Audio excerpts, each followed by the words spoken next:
Hello muckers, welcome back to my YouTube channel. I hope you're all doing really well. Firstly, I want to say thank you all for kind of watching and allowing me to kind of broaden my horizons a little bit with what we've been covering. I've really been enjoying deep diving into the Gypsy Rose story, and when I was thinking about it, I was talking with my friend and I was like, there's a couple topics that I really wish I could dive into on YouTube, and I just don't know if people would be interested in them. And my friend was like, well, you tried it out with Gypsy and there was, people that were interested. You can try it out with the other things, and if they're interested, they're interested. And if they're not, then you just get to, sit down and film a video on what you want to, and that's what it's all about. And I was like, you know what? Love that attitude. So we're going to do that today. You've read the title, you've seen the thumbnail. It's crazy because at the time of filming this as like a YouTuber, you don't know what the title and thumbnail is going to be. So you are actually way ahead of me because I don't know what this fucking thing is titled or thumbnailed. But basically, I really want to dive into Princess Diana. Now, Princess Diana is someone that I absolutely adore. If you're aware of me, I am an Irish person. I hate the monarchy. I hate. I loathe the monarchy. And it's something that as an Irish person, I'm very aware of the history. And if you want to dive into that for a video, then we can dive into that for a video. But as an Irish person, and just as a person, I don't see a need for the British monarchy. I don't see a need for a monarchy, actually. And I had this conversation at a smoker's area recently where I was saying to someone who was very, very, very, they loved the monarchy. Like they told me they were in tears when Queen Elizabeth died. And I was like, okay. And we were talking about it. And they were trying to tell me the positives of a monarchy and what a monarchy does for them. And so I was like, okay, I'm not null to hearing other people's opinions. Lay it on me. And we had a really good conversation. And I came to the conclusion where I said to them, I was like, all right, here's the thing. You loved, she's no longer here, the Queen. And do what you want, right? I do not like the Queen. Didn't like the Queen. Have no opinion of her now because she's gone. But I came to the conclusion with them where I was like, okay, can you agree with me that if the Queen did her Vegas residency in Buckingham Palace, right? If she finished that little Vegas residency that lasted fucking eternity, why hasn't it stopped after that? Because Prince Charles coming into monarchy and the head of monarchy, he goes against everything that surely they stand for, right? Down to adultery, divorce. Anyone know that Adele video? Down to the situation with Princess Diana, how abusive he was towards her and how much he used her, how much the British family used her. Like, why is someone like that Camilla? Like, why is Camilla being allowed to be in British power? I actually, that person who I was speaking with, as monarchy-ish as they were like, we'll never call Camilla queen. And I went, yeah, because she's not. Like, I just don't get it. Like, okay, if you loved it so much, like, could we have just ended it with the Queen? Like, why are we continuing it now with someone who goes against everything that surely the monarchy stand behind? But then again, the Queen didn't have great morals, didn't she? All of our tax money going to Prince Andrew. So I want to dive into Princess Diana a little bit, and I want to start easy with one of the interviews that she did, which was one of the biggest bombshell interviews at the time, where, she was like, well, there were 3 of us in this marriage. That one?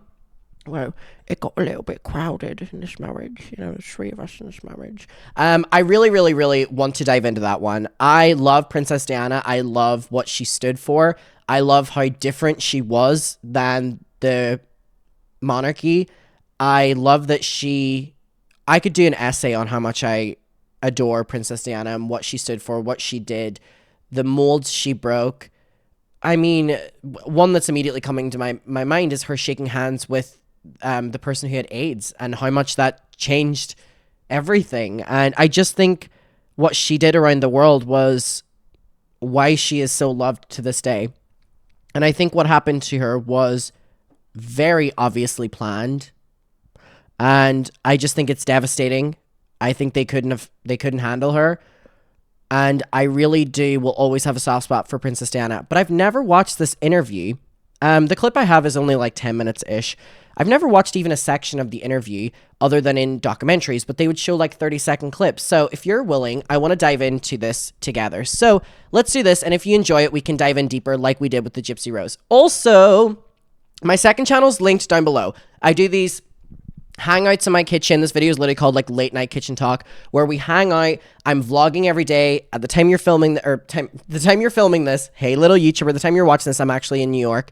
I'm really close to 60,000 subscribers over there, so I would really, really, really appreciate if you could go over and see the videos. Look, I'm basically family vlogging. I'm a mommy vlogger with my little girls. I'm a mommy vlogger. All right, let's get into it. Now, I tried this with captions, and the captions were really off, kind of like the Gypsy Rose thing, so we'll keep them off because they were really not accurate. But here we go. It's 9 minutes that we're going to be watching of this. It's a little snippet from it, and it has been said that this is one of the biggest bombshell interviews she ever did. I just think she is just a lovely lady. I love this woman. Let's do it. What effect did the depression have on your marriage? Well, it gave everybody a wonderful new label. It's Diana's unstable and Diana's mentally imbalanced. And unfortunately, that seems to have stuck on and off over the years. Are you saying that that label stuck within your marriage? I think people used it and it stuck, yes. According to press reports, it was suggested that it was around this time things became so difficult that you actually tried to injure yourself. Is that true? When no one listens to you, or you feel no one's listening to you, all sorts of things start to happen. For instance, you have so much pain inside yourself that you try and hurt yourself on the outside because you want help, but it's the wrong help you're asking for. People see it as crying wolf or attention seeking, and they think because you're in the media all the time, you've got enough attention, inverted commas. But I was actually crying out because I wanted to get better in order to go forward and continue my duty and my role as wife, mother, Princess of Wales. So, yes, I did inflict upon myself. I didn't like myself. I was ashamed that I couldn't cope with the pressures. What did you actually do? I don't know if people realize how revolutionary what she just did was and what she just said was, because this is in the 90s. And any talk of mental health, point blank period, was basically wrong until, I mean, it's still pretty much looked down upon to talk about that so freely. But right through the 2000s, right through the 2010s, it was really only like the end of the 2010s, 2020, that the conversation of mental health turned from you're fucking crazy, lock you up, to let's actually see what's going on with you, and everyone struggles and we shouldn't be silencing people. And I think having such a huge figure as Princess Diana be so outspoken, I mean, I was reading news articles about the impact that this interview had, where people who adore Princess Diana, who are struggling in their own lives, watched this and went, holy shit, I'm going through this. And one thing the British monarchy upheld for so long, even though they're so dark and twisted, was this idea of perfection. And, you know, oh my God, you know, like that kind of. And so having someone who is so honest, they couldn't handle it. And the media couldn't handle it as well. They were so obsessed with this story. And I just think we're only a minute into this, but how revolutionary what she has just done already, I can't even imagine in the moment. Well, I just hurt my arms and my legs. And I work in environments now where I see women doing similar things, and I'm able to understand completely where they're coming from. What was your husband's reaction to this when you began to injure yourself in this way? But I didn't actually always do it in front of him. But obviously anyone who loves someone would be very concerned about it. Did he understand what was behind the physical act of hurting yourself, do you think? No, but then not many people would have taken the time to see that. Were you able to admit that you were in fact unwell, or did you feel compelled simply to carry on performing as the Princess of Wales? I felt compelled to perform.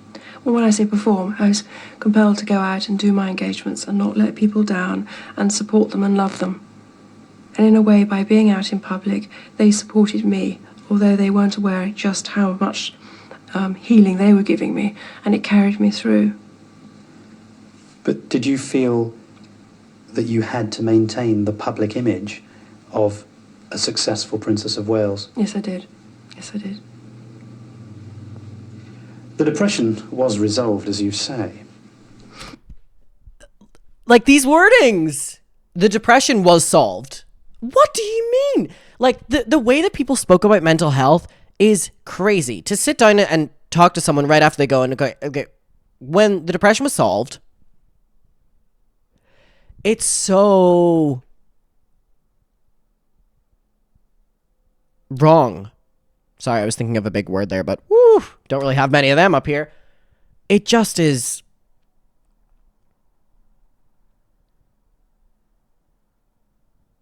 She was struggling so much, yet she did everything.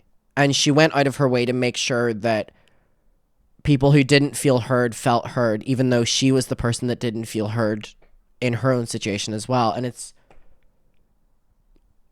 I think it's one of the most devastating tales of someone's life and how it ended. But it was subsequently reported that you suffered bulimia.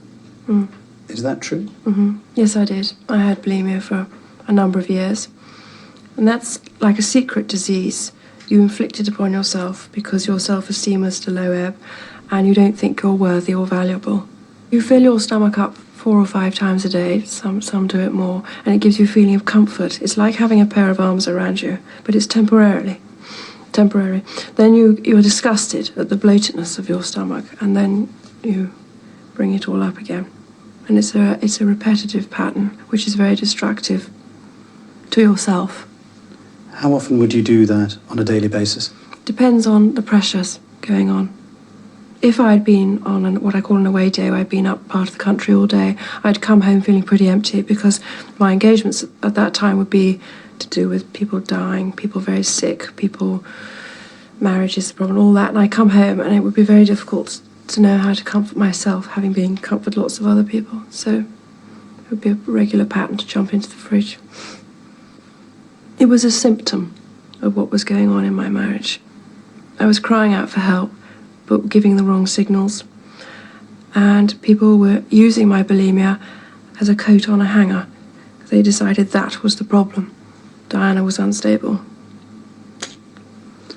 Instead of looking behind the symptom at the cause. Mm-hmm. Mm-hmm. What was the cause? The cause was I think that's such a interesting way to think about it as well, that, you know, as amazing as what Princess Diana did, you know, on a daily basis, she was comforting people. She was talking people through their last moments. She was giving them that support, and she had none of it. And it's like, how do you go from being the most comforting person in the room who's talking everyone through their problems, and then you come home at the end of the day and you have to deal with your problems?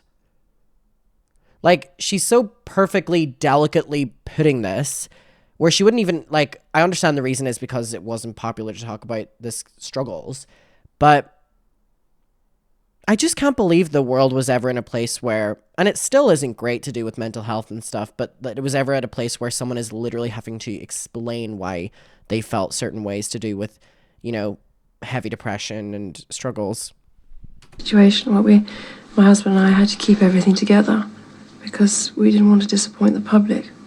And yet, there was a lot of anxiety going on within her. And then she didn't have the support from her husband because her husband was, I mean, quite frankly, doing Camille. Camila? Who's Camille? Camila. Sorry, I was watching The Real Housewives of Beverly Hills. Camille Grammer's in my head. Our 4 walls. You mean between the two of you? Mm-hmm. Mm-hmm. And so you subjected yourself to this phase of binging and vomiting? You could say the word subjected, but it was my escape mechanism, and it worked for me at that time. Did you seek help from any other members of the royal family? No. You have to know that when you have bulimia, you're very ashamed of yourself, and you hate yourself. So, and people think you're wasting food. So you don't discuss it with people.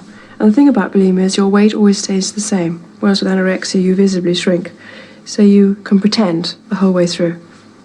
There's no proof. When you say people would think you were wasting food. Did anybody suggest that to you? Oh, yes, a number of times. What was said? Well, it was just, I suppose you're going to waste that food later on. You know, that was pressure in itself. And of course I would, because it was my release valve. How long did this bulimia go on for? A long time. But I'm free of it now. 2 years? 3 years? A little bit more than that. 1985年 Oh my god, so 1985, press reports of difficulties in the royal marriage. According to reports in the national press, it was at around this time that you began to experience difficulties in your marriage and your relationship to the Prince of Wales. Is that true? Well, we were a newly married couple, so obviously we had those pressures too. And we had the media who were completely fascinated by everything we did.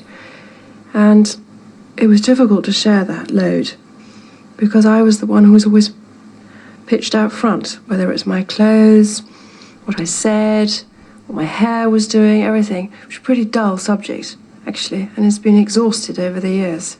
When actually what we wanted to support, it was our work and as a team. What effect did the press interest in you have on your marriage?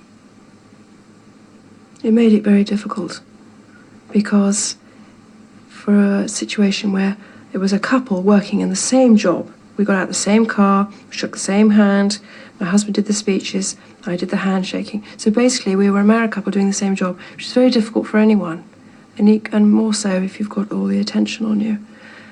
We struggled a bit with it, it was very difficult. And then my husband decided that we'd do separate engagements. I think one of the main things about them doing separate, engagements was if Princess Diana and Charles went to an event, all the cameras were taking pictures and videos of her. No one cared about him. No one cares about him still to this day, by the way.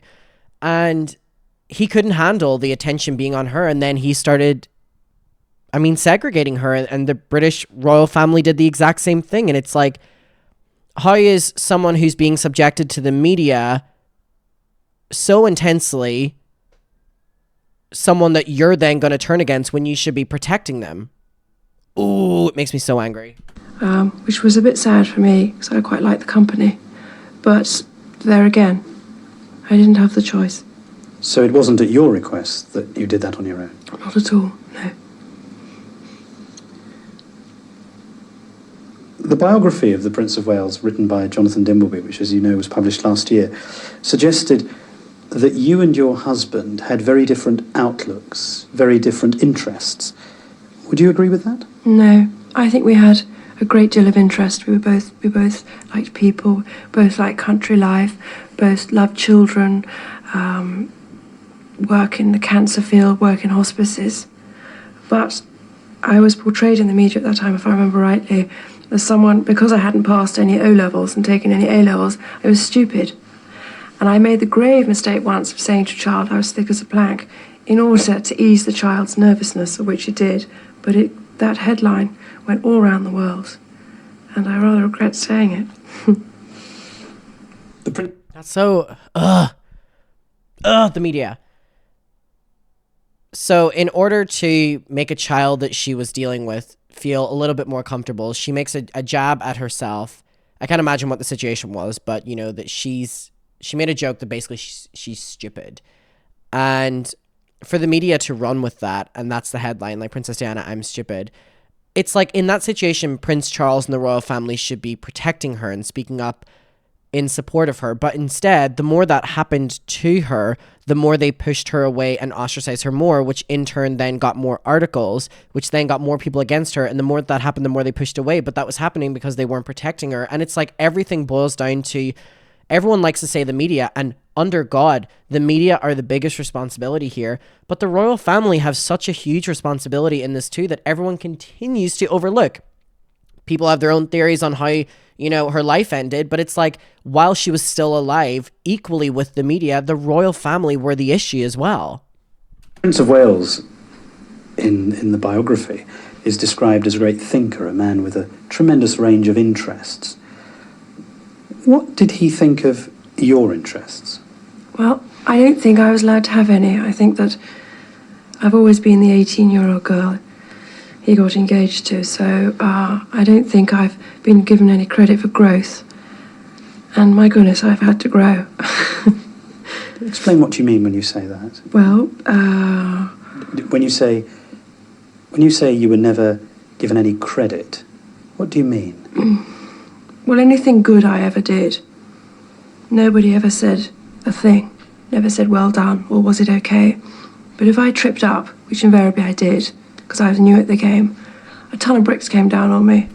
I think that's also really interesting to put it as well. You know, anytime she did something great or did something revolutionary or helped people or comforted people, which was most of the time, nothing was said. Nothing was said specifically from the media or royal family, right? And whenever she did something wrong or messed up or misstepped, that was something that the media picked up on. That was something that the royal family pushed her more away from. And it's like, and then for her to describe this and open up about her mental health and someone be like, okay, so when did your depression end? Like, people, were we not talking about the ramifications of dealing with your mental health when you move past it? Like, it's an active battle. How did you cope with that? Well, obviously there were lots of tears, and one could dive into the bulimia and to escape. Some people would find that difficult to believe, that you were left so much to cope on your own, and that... Hi! I really struggle to believe that even back then, with the amount of people that were supporting her and not supporting Charles, I mean, the royal family were so unliked during this time. Like, because of how much they liked Diana, like the general public, that they didn't believe that she was struggling. Sorry, I think that's bullshit. I think that's just a media person trying to get an answer. The description you give suggests that your relationship with your husband was not very good even at that early stage. Well, we had unique pressures put upon us, and we both tried our hardest to cover them up. But obviously, it wasn't to be. All right. Wow, it's really interesting looking at my suggested on here. We have Madonna, Gypsy Rose, and Princess Diana. That's me. That's me. All right. Let me know if you want to dive into this deeper. I'm going to try find the rest of this interview. That's really a section that's only on there, but what a sad way of being forced to live, where you are the people's princess and you are comforting everyone, but no one's comforting you and they're actually going against you. And again, it was the media and the royal family that were, in my opinion, the most to blame for that.